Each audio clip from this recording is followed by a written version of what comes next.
Hello, welcome to AI in Action. My name is Maurie. I'm here with my husband Jim, and we are going to talk about artificial intelligence like we always do. So, headlines, that's what we're going to cover first. And I want to tell you our number one headline. Number one headline Of course. absolutely puts everything else to shame.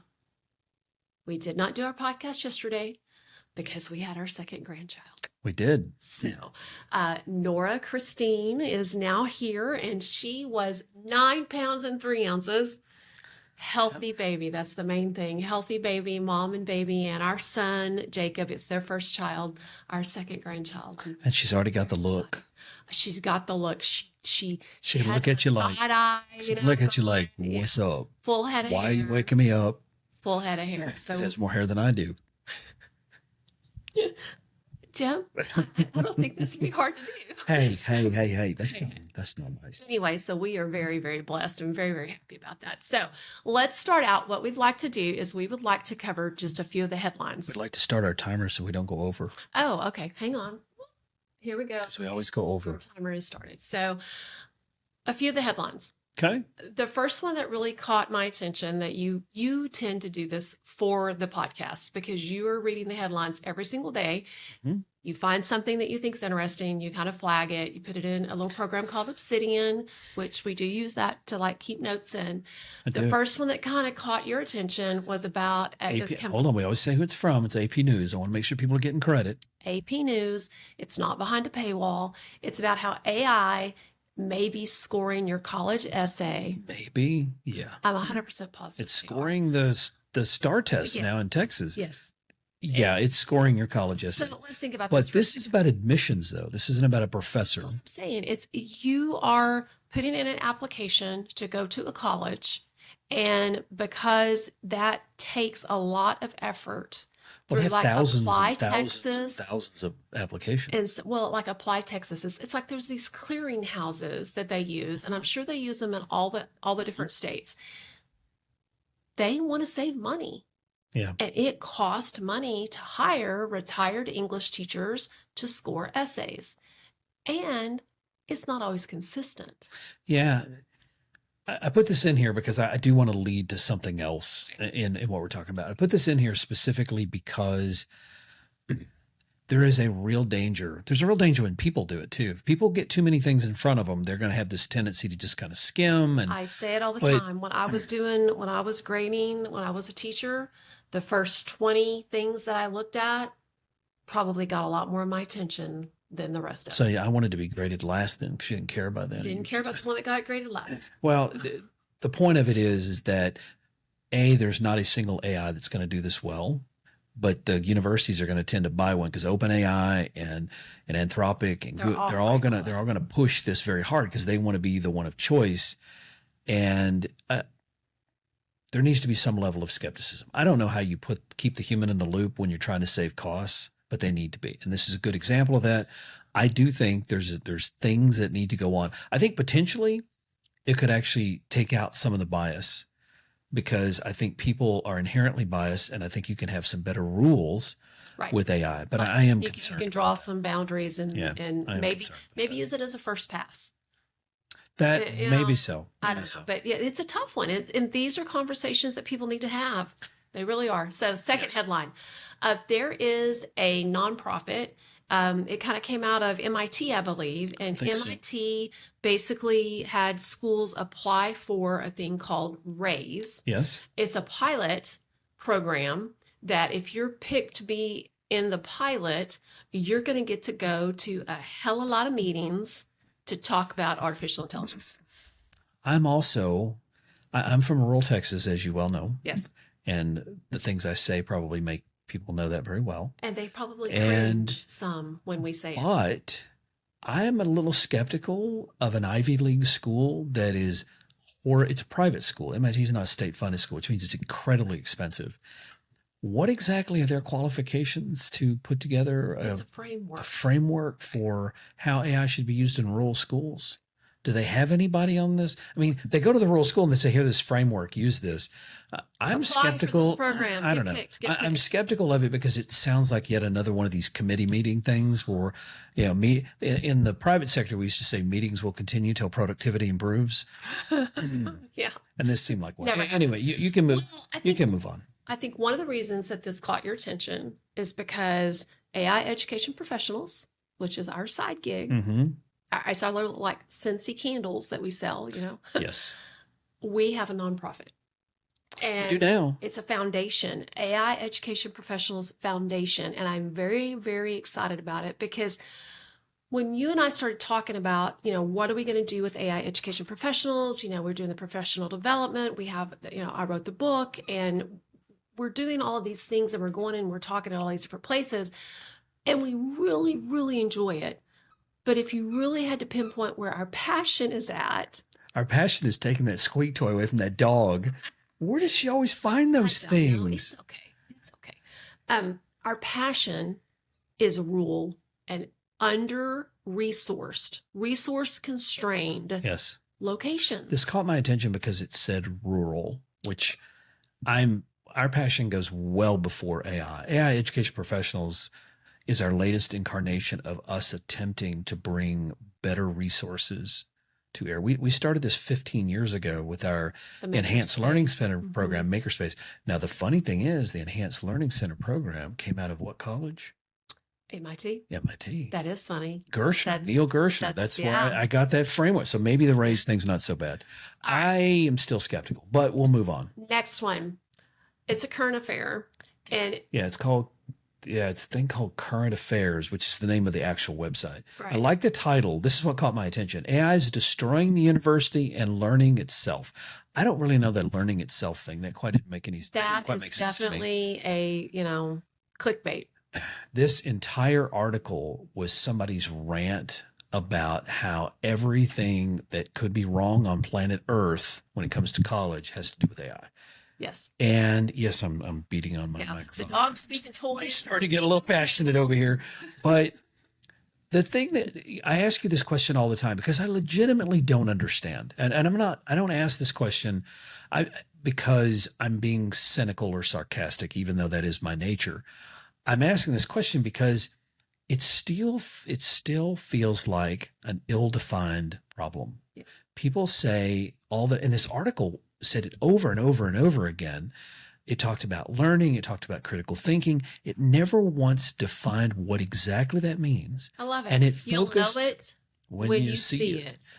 And it focused all its attention on what I would call a measurement problem. Now, I'm an engineer. I have not been a classroom teacher. I've only helped in classrooms.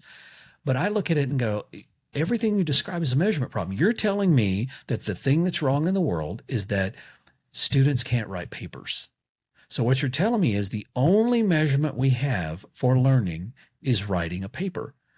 I don't agree with that. I don't agree with that because I have a wee bit of ADHD, as we well know. It's very easy to distract me, like when a dog's squeaking a toy. I will get to squeak. And it's very... Poor Sadie. it's very- Sadie's going to lose her toy. Well, she gets it back, but it's hard for me to focus. Anyway, you start talking about how to measure progress. I think there's other ways to do it. I'm about to get off on a rant and we don't have time because I want to move on. I'm just saying this particular one says that I disagree with it. It says it's a problem in general. I think the problem has been around a long time. I'm very cynical about people who say you should go to university for the experience and for learning and all that. Sounds great. I'm going to get a $50,000 or $100,000 bill because university is expensive. And for that, I'm going to get a degree in English, which I then now have the ability to make $50,000 a year as an English teacher if I'm lucky. How do you pay that back? Right. I had to think about that. Not everybody has to. And I'm not saying that to be, I had to think about that because I had student loans. My parents were poor. You're looking at rural America here And- because there's not a lot of people in rural America. Okay, there's some. There's lots of But people it maybe, is but very there are lots of us who disproportionate couldn't. when it comes to who can and cannot afford to go to university. Can take on that kind of debt. And so the people who can't, like me, I have to go to the university. And you could argue that I could say, well, just don't go to the university, go to trade school, which we'll talk about in just a second. I thought about that. But what I wanted to do, which was to be an engineer, It the requires a entry, the key to that door was a degree from a university. I had no other choice. How many times have we had the discussion with our oldest son, who is Yes. a paramedic, Yes. and he's a damn good paramedic, And now he's becoming a and nurse. he's becoming a nurse. But it took him until he was 30 to become a nurse because he kept saying, why do I have to take these classes? Why do I have to? I already What know did I always this. I tell already him? know this. I already know this. And I'm like, there's certain What stuff did I in tell him? place. You got Life is a house of 1,000 doors, and there's lots and lots of ways to get in, but it's the decisions you make decide which doors stay open that you can put a key in and walk in, and some you cannot. right. When you make certain choices, like if I would have went to the trade school, because there was one called DeVry Institute of Technology, I almost went to it. Divine intervention. They kept losing my paperwork till I gave up. And then I went to the University of Texas, electrical engineering, and then I transferred to A&M and got my degree in electrical engineering and computer science, which is computer engineering. My point was I wanted to be an engineer. It was the only path. I used to always tell you, you never had plan B from the time I didn't have a met plan you, B. which again, divine intervention. When they kept losing your paperwork, you ended up having to come back home, and that's Yes, when you and I started that's when you and I dating. started dating. So, divine intervention. So anyway, I did. Whoever wrote this current affairs article, you can say whatever you want, but some of us made our decisions to go to university from a practical perspective, but that doesn't mean we just wanted to go to trade school because I Well, wanted to do something else. what you're talking about with this one right here, and then we'll move to the next one before we move on to the actual, like, talking about what we're going to talk about. There was a guy on LinkedIn today that posted about how you go to college and you are upset that kids are now using AI to do all the stuff, but all the stuff that they're doing is because you've put the measurement criteria in place that now AI can do that. So you drew the box, and now you're pissed off about the fact that something else can do everything that's inside the box. And Well, you're we not wanting to change your measurement criteria or any of the stuff. You shouldn't have to. You're The not- good old days. In the good old days, we all sat around and enjoyed writing. Because personally, while I'm trying to debug a computer science program, get a circuit working, do a physics class, calculus class, I also want to spend hours and hours and hours fretting over writing a MLA paper formatting. in the proper MLA format with every single thing, all the grammar perfect, everything's got to be perfect, which has nothing to do with, unless my goal is to learn how to properly format a paper. I got more counted off from formatting than I got counted Don't off get for me there, content. because APA 6th edition is when I got my master's. And I don't know what edition it's on now, but it's when I got my Anyway, master's. I don't agree Last with one. that. Last one. This one I thought was relevant is from Reuters. We Reuters. never get this I right. have no idea. And the headline is "Fearing AI job losses, some workers in Britain shift towards skilled trades." I think That's workers happening are here. doing that too. I've heard that. There's a stat we'll talk about in a second, I think, but 63% of the kids that they now believe that going to college is not worth it. We'll talk about it right now because that is a very relevant statistic, and that is why. And if that's true, it's the article I read said that it had grown. I thought it was. I'm It's missing like the first. 45%. It's less than 63. 45%. It was a massive jump. Now you could argue that some of that is this political hatred that we have going on toward colleges right now, but you could also argue that kids are looking at it and go, Why? I used to get out like when I went to school. First of all, let's talk about the cost. Colleges, this is self-inflicted to some degree.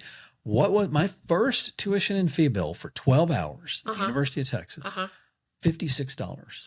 I was saying it was like last $4 a credit hour. My last bill when we left Texas A&M It was for the same number of hours, $64 a credit hour. it was $600 for my last bill. Now that same bill, You 30 ready? years later, You ready? Because I just got the bill from Jared's college. and he's in a STEM. Tuition and fees over $6,000. Ooh, $6,000. Over $6,000. Yikes. So kids are having to think about this. They have to Yeah. think about First of all, should I go at all? should you go? And second of all, I'm sure not going to be able to get a degree in liberal arts because I can't make enough money. Right. So again, your kids are turning to their parents and to loans and to things like that. Our son joined the military. Yeah. And should he have to join the military to get a degree? That's another argument we can have for another day. But at the end of the day, you have to figure out how to pay for it. Now, that being said, the reason they're moving toward these trades is because you get a degree in computer engineering and you were set. You were going to get a decent job. That's another reason Jared joined the military. I got out during what an inflection point, which I got out in 1992 out of college. And when I got out, there was a dip in the economy. And I didn't get a lot of interviews, but I had experience. So I got a job. But I knew kids that did not get a job with a degree in computer engineering. Hundreds of resumes. And when our daughter got out, it was already, and this was before large language models were released. Yes. But now these language models are coming out. Laid off 4 years later. Yeah, this stuff is coming after the knowledge workers now, the people that were guaranteed when they got that white collar degree, they're going to get the white collar job. Now even that's gone. So what am I going to do now? Well, now I can't even afford to get a degree in computer science because I can't get a job, or computer engineering or whatever. So something's changing. I didn't make the rules. I didn't make them then. I don't make them now. But I can certainly see that it's changing, and I can see where these kids are looking at it going, you know what? Maybe maybe it's not worth it. We used to play the cash flow game. Remember? Mm-hmm. The ones that you spent the most money on getting the degree tended to get out of the rat race first. The last. They got out last because they had too much student debt, and they also tended to live beyond their means. They had a decent paying job. All right, so let's talk about what we were going to talk about tonight. What we were going to talk about was our nonprofit and kind of how we arrived at this thing. The foundation. So the one thing that we know without a shadow of a doubt is that students are going to utilize artificial intelligence. And they're not going to use it well if they're not taught. Right. So that's number one point. The next point is our point. We believe this. The adults in the room need to step up and teach kids how to be AI skeptics. You can't be a skeptic by saying, we're going to stop using it. We're going to go back to pen and paper. We're going to go back to chisels and stone or whatever it is you're into. That's not a mechanism unless you truly believe that you can keep AI from being used in the world. Good luck with that. We had a conversation this morning. It's kind of like trying to teach an 18-year-old that abstinence is the way to go. We're not going to go into that. You just can't. I mean, it's one of those things. You should talk about it. You should educate them about what that means, just like you need to educate them about how, you don't have to use artificial intelligence. We're not going to go into sex education. You don't have to use artificial intelligence. You don't have to have it do stuff for you. But if you're going to... Here's the limits. Here's the boundaries. Here's the boundaries. And if you can't use it yourself, you can't teach them. Right. So that's our second point. And basically it leads to the third point where restriction isn't the answer. Responsible guided use is the answer. Let's not do what social media did. Let's not let Zuckerberg and Elon Musk and all those people that own all this social media, let's not let them decide how AI gets used and whether or not kids look at it skeptically. I have been in a classroom with about 18 juniors and seniors that they were using it for social media. They weren't using it. They weren't using it into Grok. for help. Grok is built into X. Right. They weren't using it for like research or help or they were basically using it for like character AI or playing games or. Let's look at it this way. I was listening to a podcast this morning, and the guy said that they were talking about NVIDIA stock took a dip. Oh. Because Facebook or Meta is committed to buying something like $100 billion worth of TPUs from Google. Okay. TPU is basically Google's own version of a GPU. Okay. They've had them for 10 years, but Google's starting to sell them. Like instead of you selling a cloud TPU, which is what they've historically done, they're going to sell you the actual TPUs. Now, why does Facebook need $100 billion worth of TPUs? Facebook or Meta that's all they are is social media. They don't do anything else.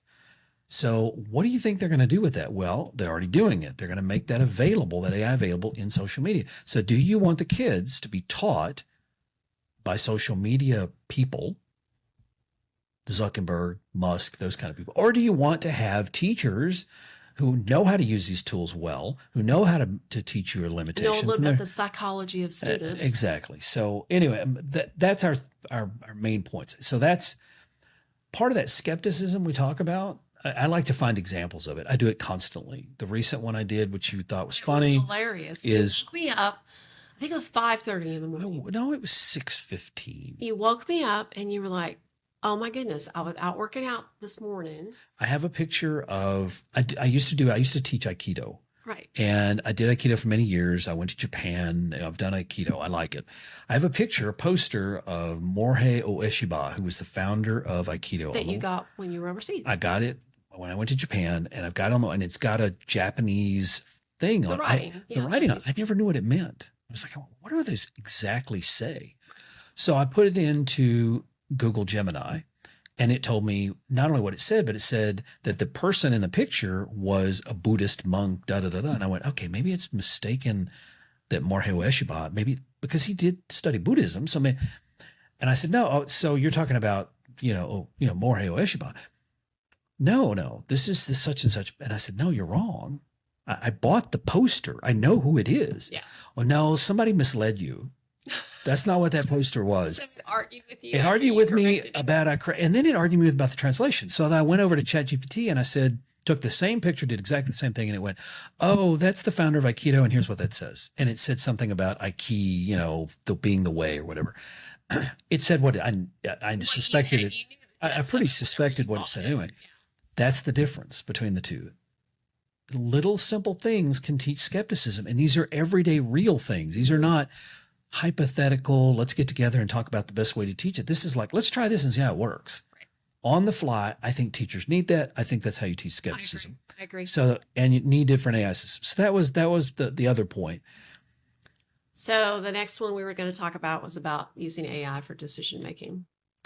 This one, it kind of ties back to the headline. We were talking about the MIT nonprofit where they're getting all the people together and they're having the meetings about how they're going to utilize artificial intelligence and stuff. What it really ties back to is what you read the other day about the library books. About the library books.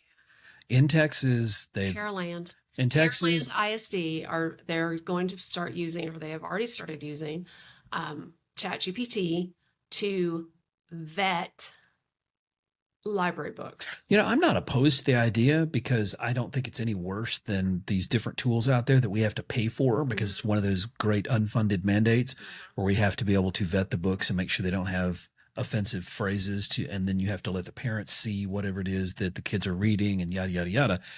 They're trying to save money because these tools are expensive. And I have an idea. And it's one of these things that, one of the tools that we were using, I had to download a list of books today that parents had said that they did not want their child to read.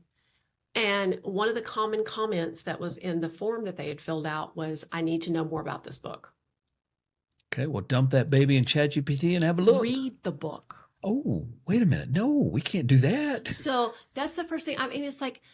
We read our books to our kids. We did that. And try something radical. Read the books. Reading the book out loud, even at the time, we could censor while we were reading because guess what? We could read a little bit ahead. Well, we also, when the kids read, they brought books home that they were required to read. So what you reading? And we looked at what they're reading. Be involved. Yeah, so, exactly. And stop making us buy these tools that we can't afford.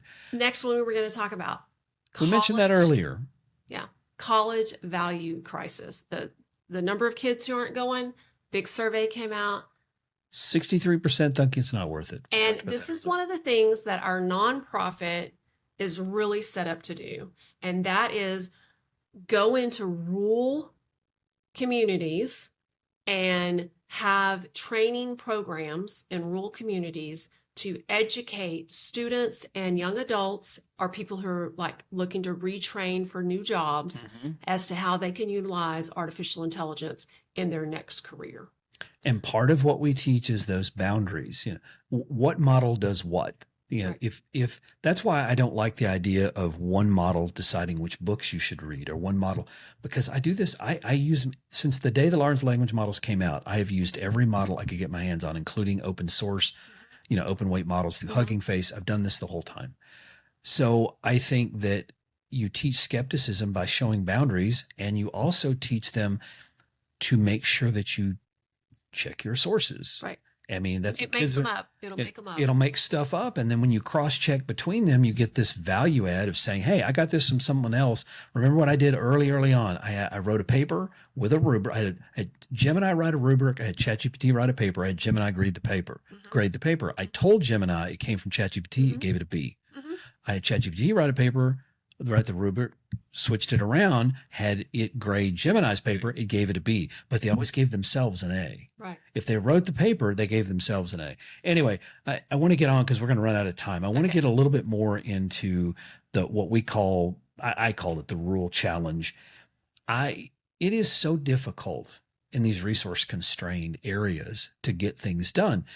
Now you can argue that it's self-inflicted. We choose to live here. And that's true. People do choose to live here. I mean, part of the reason they choose those, they don't have a choice because they can't afford an apartment or, for $1,500 a month in Austin, but they're not $1,500 a month. No. You get a loft apartment for that, can't you? $2,100 a month for one bedroom. I don't think it's that much.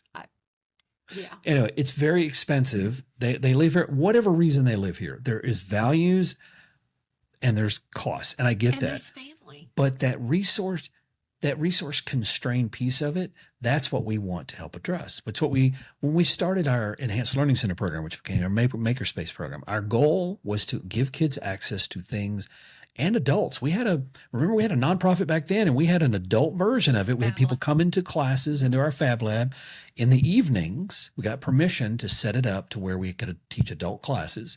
And we had people coming and learning how to use 3D printers and all that other stuff. I wrote a book about it, which we need to publish someday, about all we went through to make that work. I'm going to add that to my list. Okay. Well, okay. I think you should, because it was a good one. Yeah. Anyway, my point is that what we're hoping to do with this foundation, I really want to grow this one.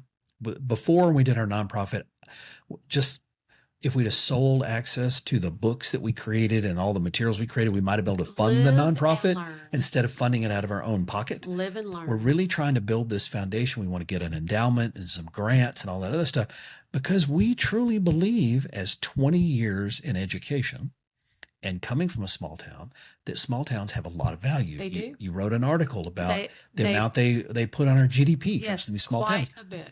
I think that there's a way to bring kids back to small towns, give them opportunities here, and they'll come back. When I was a kid here, it was very common for kids to go off to college and come back. Now it's unlikely they're going to go off to college. If they get any kind of degree from a four-year university, they're probably never coming back. Maybe the higher echelon, what we call the rich kids, because mommy and daddy, worked the bank or whatever they did, they might come back. But even those don't come back anymore. No. Because there's not enough opportunity here. Not enough opportunity. And it's the situation to where... And we're getting the towns are graying because the kids aren't coming back. That's what, yeah.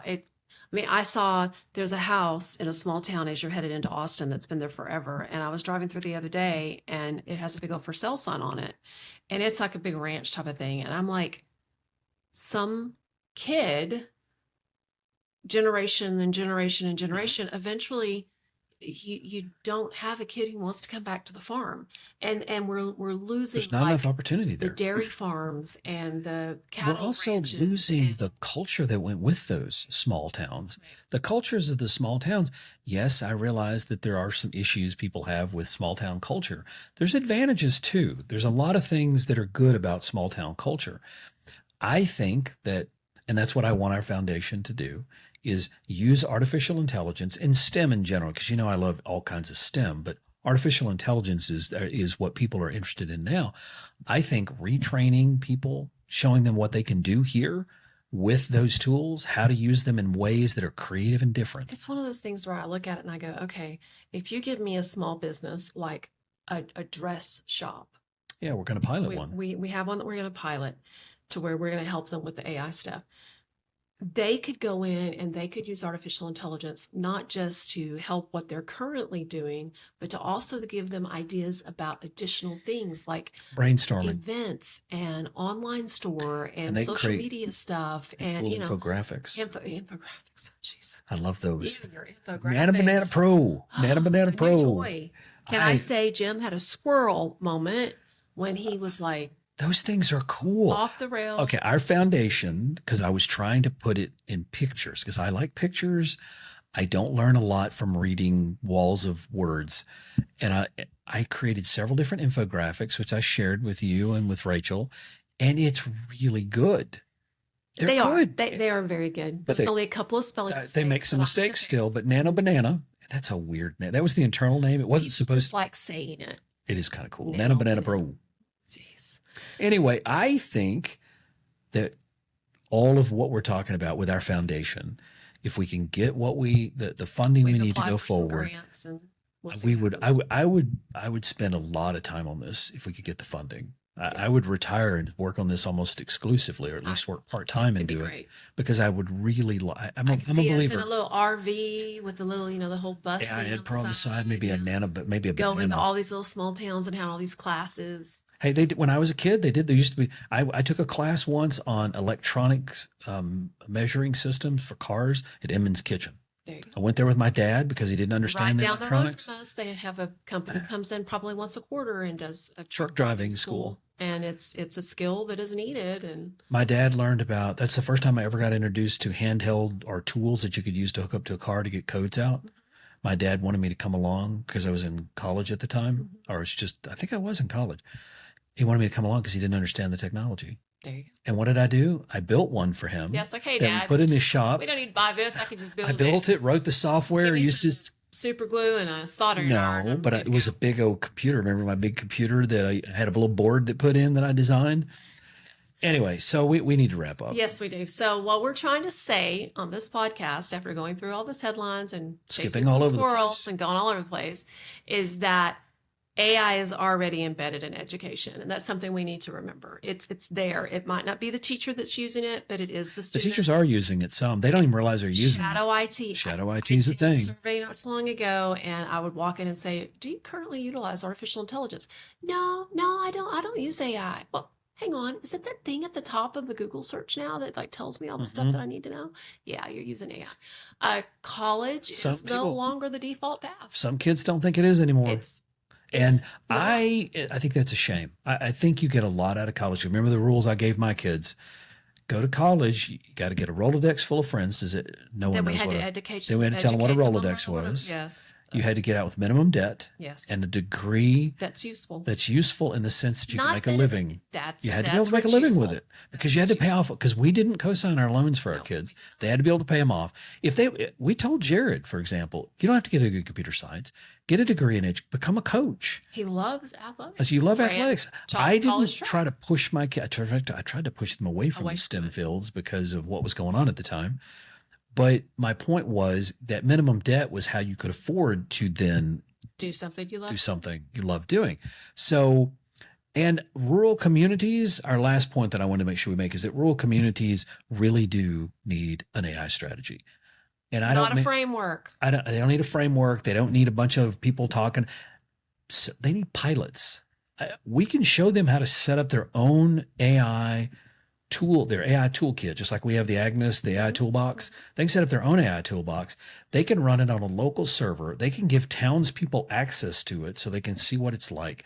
They can teach people how to do things if the way we did it, the way we're doing it here, because we're a small school. Speaking of which, we are going to be rolling out the AI toolbox to another campus. We are. We're Our about to pilot add. is growing. It is. We've got one full campus, and now we're adding a second Didn't you say campus. like a $2.75 month just It's recently. $3.06. $3.06. Yes, I did. Yeah.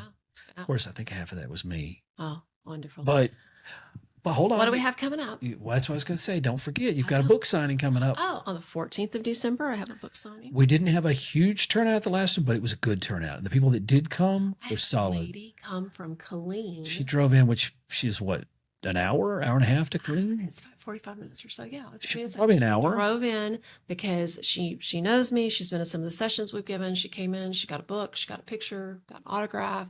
And she's just such a sweet lady. She was nice. And then we had one of Rachel's college professors came, and he Yes. stayed for a long time. Yes. We had the one I liked the most. The little girl She bought the book for her teacher, for Christmas. Miss Delgado. Miss Delgado. Okay. Miss Delgado, if you're out there, I really hope that you enjoy the book because she was We just gave away the Christmas gift. Uh-oh. I didn't mean to give away a Christmas gift. Whoops. Hopefully, Miss Delgado doesn't catch this Act surprised. later. Act surprised when you get it. So that's all we have going on. My name is Maurie. I'm here with my husband, Jim. And the year's almost over. Year's almost over. We're going to be doing a wrap up. We're going to be going into our 4th season. And I'm going to make all kinds of wrong predictions, but I got some right last year. Yes. I nailed a few of them last year. So this is AI in Action. Thank you guys so much for listening in, and we hope that y'all have a marvelous rest of the week.